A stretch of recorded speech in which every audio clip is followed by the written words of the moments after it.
চুমুকে। সুপ্রিয় দর্শক, আজকে আমাদের মাঝে উপস্থিত রয়েছেন শিক্ষাবিদ ও কবি ডক্টর আগাস্টিন ক্রুজ। শুভ সকাল, কেমন আছেন?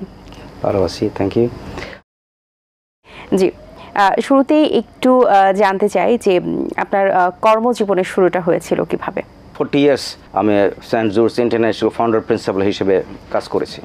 আচ্ছা, আপনার শৈশব কোথায় কেটেছে এবং শিক্ষা জীবন সম্পর্কে একটু জানতে চাই। আমার প্রাইমারি স্কুল আমার গ্রাম, সুন্দর গ্রাম, উত্তরে নদী, চারিদিকে ঘেরাও করা একটা বিল এবং ছোটোবেলা স্কুলের জীবন। তারপর আমি নাগুর স্কুলে গিয়েছি, বান্দর হোলি ক্রস, এটা নবাবগঞ্জ, ঢাকায়। ওখানে আমার বেশিরভাগ সময় কেটেছে। কিন্তু তারপর কিন্তু আমি নাগুরি সেন্ট নিকোলাস ইনস্টিটিউট, ওদিকে আমি পড়াশোনা করেছি, মেট্রিক দিয়েছি ওখানে। তারপর কলেজ, তারপর ডিগ্রি, তারপর পিএইচডি ডিগ্রি, সাহিত্য, দর্শন, মোটামুটি সমস্ত সাবজেক্টের দিকে আমার নজর আছে। কারণ কী বলে আমাকে দার্শনিক, কারণ সমস্ত জগতে যদি না থাকে তবে পূর্ণ জ্ঞান অর্জন করা যায় না। আচ্ছা, দীর্ঘ 40 বছরের বেশি কাল ইংরেজি মাধ্যম শিক্ষায় জড়িত ছিলেন আপনি। ইংরেজি শিক্ষার গুরুত্ব সম্পর্কে একটু আপনার কাছে জানতে চাই। ইংরেজি বলবো কেন, এটা তো অনেক ভাষাই যত বেশি মানুষ জানে, অনেকে যদি জানে, নিজেকে জানতে পারে এবং নিজেকে জ্ঞান অর্জন করার জন্য, যেহেতু ইংরেজি বইতে ফিলোসফি বলেন, থিওলজি বলেন, সায়েন্স বলেন, স্বাস্থ্যবিদ্যা বলেন, বেশিরভাগই ওটা লেখা। আর অনুবাদ করলে এতটা মানে হলো না অনুবাদ, বা বুঝতে পারা যায় না। বাংলা জেনে যদি ইংরেজিটা সঙ্গে নেয় তাহলে মর্ম উপলব্ধিটা আরও বেশি হয়। এই জন্যই ইংরেজি লাগবে, এবং ইংরেজি বাংলা সাহিত্যকে সমৃদ্ধশালী করার জন্য কিন্তু ইংরেজি দরকার।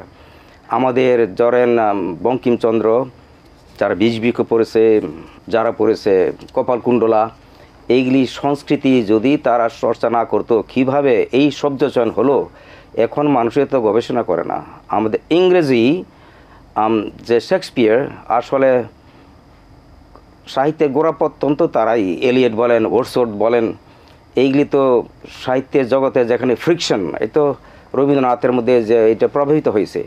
তার মানে একটা ভাষা না, শুধু অনেক ভাষাই দরকার। একটা জ্ঞান চর্চার এটা কোনো কমার্শিয়ালি ভ্যালু নাই, কিন্তু ইংরেজি জানতে হবে কেন, এটা তো জানতে হবে নিজের জ্ঞানকে সমৃদ্ধ করার জন্য। এটা আত্মিক খাদ্য।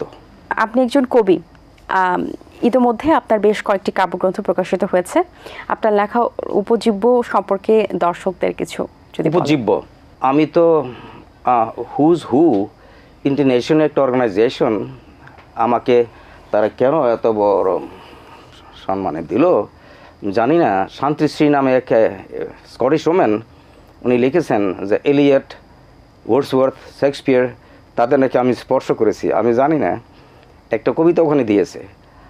আর আমাকে ভারতবর্ষে সুপর্ণানন্দা, একটা শান্তি, উনি তো রামকৃষ্ণ মিশনের একটা বড় আধ্যাত্মিক গুরু এবং সেক্রেটারি। আমার বই, আমি ওনার সঙ্গে পরিচয় নেই, কিন্তু ওনাকে বইগুলো দিল অগ্নিবীণা, উনি লিখেছেন আমার সম্বন্ধে 1.5 পৃষ্ঠা।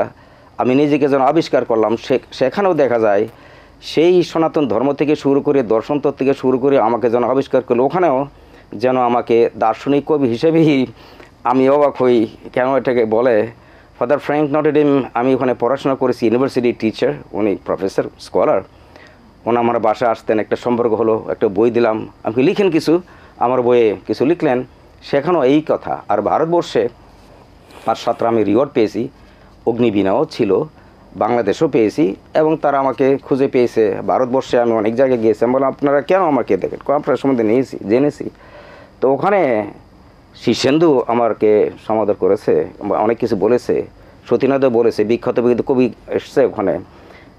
তারা পরে বললেন যে আমি আধ্যাত্মিকের জগতেই মনোযোগ দিয়েছি, এবং আসলে আধ্যাত্মিক জগৎটাকে পড়তে হলে এটাকে বিজ্ঞান, মানে একটা সাহিত্য যারা নিয়ে গবেষণা করে, দর্শনতাত্ত্বিক, আসলে দার্শনিক সবাই আমরা হয়তো বুঝি না। এই জন্য শিশু মাকে প্রশ্ন করে, দুধ কেন সাদা মাগো, মরিচ কেন জাল, তেঁতুল কেন টক। এইটা তো একটা দার্শনিকতা, আমরা সবাই দার্শনিক, কিন্তু আমাকে তারা কিভাবে দার্শনিক হিসেবে পরিচয় করছে আমি জানি না। কিন্তু হয়তো সময়, আমার আরও 27টা বই বের হলো, ক্যালকাটা 2টা হলো এবার, একটা ইংলিশ, একটা বাঙালি, 5টা ইংরেজি হলো, এখন সময় আসবে, কিন্তু এর কবিতা তো মানুষ পড়ে না। আসলে কবিতা, এই কবিতা কি না, কবিতা থেকেই তো মানুষের সৃষ্টি, এবং এটি বিজ্ঞানীকে সহযোগিতা রাখতে হয় দর্শন তত্ত্ব করতে হলে। তো এইগুলি, এটা আত্মিক খাদ্য, এটা কোনো কমার্শিয়ালি ভ্যালু নেই। তো আমি হয়তো আগামী দিনে আমাকে আরও মানুষে জানবে, এটা একটু সময় লাগবে, আমার আরও 20টা বই অপেক্ষা করছে। এগুলি যখন প্রচার হবে সম্পূর্ণভাবে, আমার মনে হয় এটা ভালোই লাগবে আমার।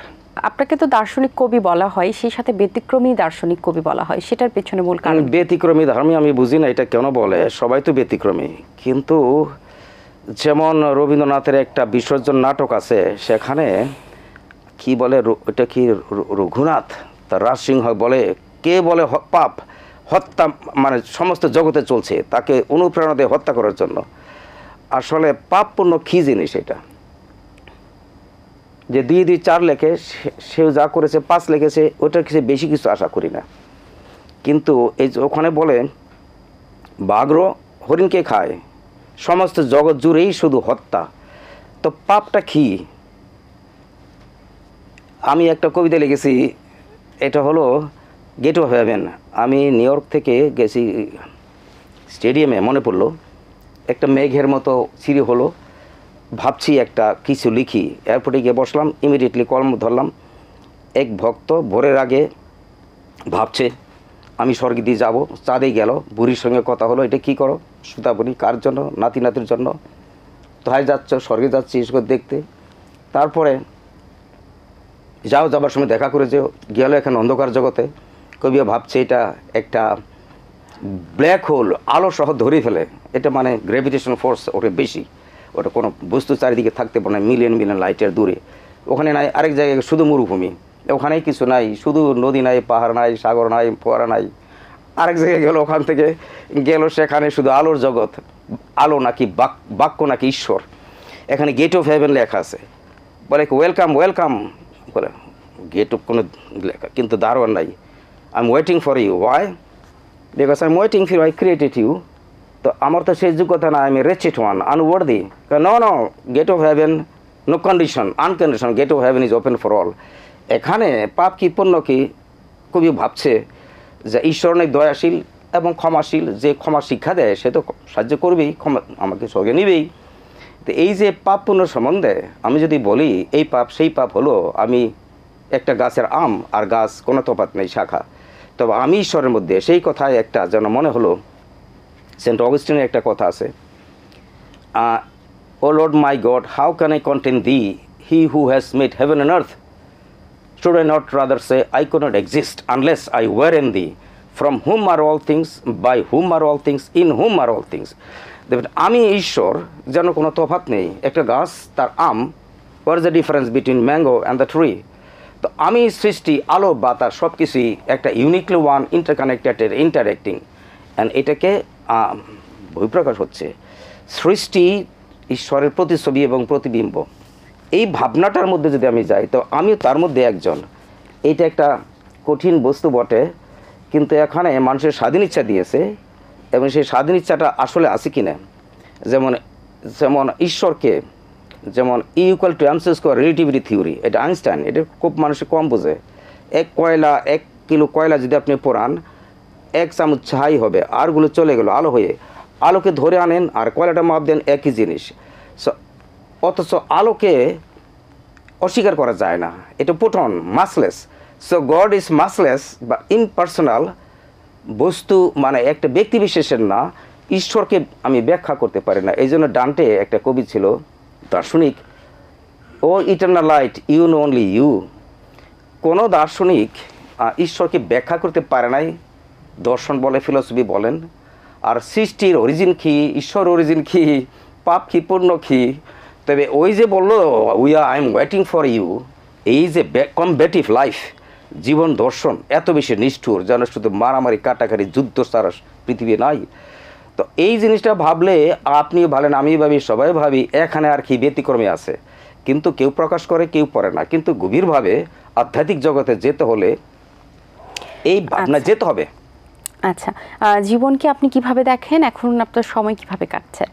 জীবনকে দেখব কি, এইটা একটা মায়ালীলা। জীবন জন্ম হয়েছে, মৃত্যু হবে, সমস্ত কিছু মরে যায়, কিন্তু পরবর্তী জীবনে যে একটা দ্বিতীয় জীবন আছে, মানুষে বলে স্বর্গ নরক, সেই ভাবনা মানুষকে বিব্রতি করে। কিন্তু আমি যেমন বললাম, আমি ঈশ্বরের সঙ্গে আছি, আমি আর ঈশ্বর যেন একত্তা হয়ে আছি। জীবন তো শুধু অনিশ্চিত। মানুষের মন, what is mind, never matter, what is matter, never mind, হলো কি what is energy, matter, what is matter is energy, one thing but same thing. কিন্তু আমি জীবনকে কীভাবে দেখবো? এটা তো শুধু ছলনাময়ী, মায়াময়ী। এটাকে নিজের জীবনটাকে ডিসিপ্লিন মতো চলতে হবে। যেমন আমি ডিসিপ্লিন মতোই চলি, কখন ঘুমাবো, কখন খাবো। আমার স্কুল জীবনে তাই করেছি। যত না আমি ইংরেজি শিক্ষা বা লেখাপড়া পুস্তকি বিদ্যা দেখেছি, মাকে আমি বেশি ট্রেনিং দিতাম যে তোমরা একটা মা দাও। এই জন্যই নেপোলিয়ন বলেছে, আমাকে একটা ভালো মা দাও, আমি একটা ভালো জাতি দেব পুরস্কার। তো আমার জীবনকে আমি কিভাবে দেখি, এইটা যখন যা আসে সেটাকে আমি ইমব্রেস করি, আমি শুধু গ্রহণ করি। জীবনের ডিসিপ্লিন এবং মানুষকে ভালোবাসা, সহযোগিতা করা, এটা একটা আনন্দ।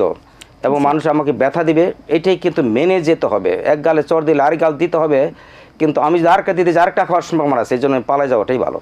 অসংখ্য ধন্যবাদ আপনাকে, খুব গুরুত্বপূর্ণ কিছু কথা বলেছেন। অনেক শুভকামনা রইল আপনার জন্য, ভালো থাকবেন। এটিএনকে ধন্যবাদ দেই, কারণ আমাকে ডেকেছে, কেন আমি জানি না। এটা ভালোই লাগছে আপনার সঙ্গে কথা বলে।